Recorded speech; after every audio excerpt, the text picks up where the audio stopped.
Hi guys, இன்றைக்கி நம்ம movie ரிவ்யூவில் பிரிக் இந்த படத்தோடைய ரிவ்யூ தான் பார்க்க போகிறோம். இந்த படம் நெட்ஃப்ளிக்ஸில் தமிழ் டப்பில் அவைலபிளாக இருக்குது. மறக்காமல் செக் அவுட் பண்ணி பாருங்கள். இது ஒரு ஆக்ஷன் சைஃபை த்ரில்லர் மூவியாக வெளிவந்திருக்கு. இப்போ இந்த படத்தோடைய கதையை பார்த்துடலாம்.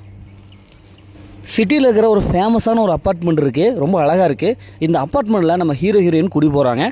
ஃபஸ்ட்டு ஆரம்பத்தில் நல்லா ஜாலியான ஒரு லைஃப் தான் போயிட்டுருக்கு. திடீர்னு பார்த்தா இடையில இவங்க ரெண்டுத்துக்குள்ள சண்டை, பயங்கரமான ஃபைட் வருது. உடனே இங்கேருந்து எப்படியாவது போயிடலாம் அப்படின்னு சொல்லிட்டு அந்த அப்பார்ட்மெண்ட்லேருந்து வெளியே வர நினைக்கிறாங்க.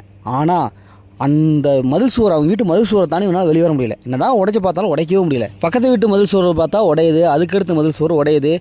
எப்படியா இருந்தாலும் உடைச்சு பார்த்தாலும் அதே இடத்துல தான் இருக்காங்க. அந்த வீட்டை தாண்டி அவனால் போக முடியல.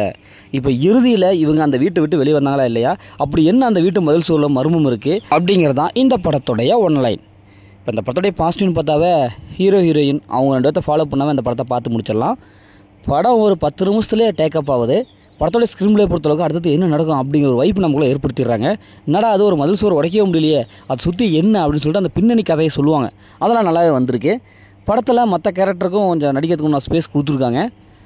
படத்தோட பிஜி மியூசிக் அண்ட் சினிமோட்டோகிராஃபிக் நல்லாவே கொடுத்துருக்காங்க. விஎஃப்எக்ஸ் ஒர்க்கள் நல்லாவே பண்ணியிருக்காங்க. தமிழ் டபுள் வாய்ஸ் நல்லாவே வந்திருக்கு. இவங்க ஒவ்வொரு வீட்டு மதில் சுவரையாக உடச்சி எல்லா உடையும். ஆனால் இவங்க வீட்டு மதில் சுவர் மட்டும் உடைய மாட்டேங்குது. எல்லாரும் ஒரு கட்டத்தில் எல்லாரும் வந்து இவங்க வீட்டுக்கு முன்னாடி இருந்துருவாங்க. அதுக்கடுத்து எப்படா தப்பிப்பாங்க அப்படின்னு சொல்லிட்டு பிளானிங்லாம் போடுவாங்க. அந்த சீக்வன்ஸே நல்லாவே வந்திருக்கு. படத்தோடைய மைனஸ்னு பார்த்தாவே மிடில் வர ஒரு சில சீன்ஸ்லாம் போர் அடிக்குது, லேக் அடிக்குது. அதை கொஞ்சம் கரெக்ட் பண்ணியிருக்கலாம். இவங்க என்ன தான் பயங்கரமாக அதில் தப்பிக்கிறது இதில் தப்பிக்கிறதுன்னு சொன்னாலும் ஒரே கான்செப்டில் போகுது. இதே மாதிரி நிறைய கதைகளை பார்த்துருப்போம், பல நூறு கதைகளை பார்த்துருப்போம். ஏன்னா அதே கான்செப்ட் தான் இந்த படத்தை எடுத்து வச்சுருக்காங்க. இந்த படத்தில் அந்த அதிரடியான காட்சிகள் எதுவுமே இல்லை, எமோஷனல் எதுவுமே சுத்தமாக இல்லை, ஒர்க் அவுட் ஆகவே இல்லை. ஒரே ஒரு மதில் சுவர், அதை வச்சு நம்மளை அப்படி இப்படின்ட்டு பண்ணியிருக்காங்க. அது கொஞ்சம் மைனஸாக படுது. லொக்கேஷன் வேறு சேஞ்ச் பண்ணி காமிச்சிருக்கலாம். இந்த படத்தை ஃபேமிலியோட பார்க்கலாம். படத்தில் அந்த மாதிரி சீன்ஸில் எதுவுமே இல்லை. மொத்தம் இந்த படம் இப்படி சூப்பராக சொன்னாங்கன்னா இந்த படம் ஒரு ஒன் டைம் வாட்சபிள் தான் நான் சொல்கிறேன். ஓகே, இதேமாரி அடுத்த ஒரு புதிய மூவி ரிவ்யூ சந்திப்போம்.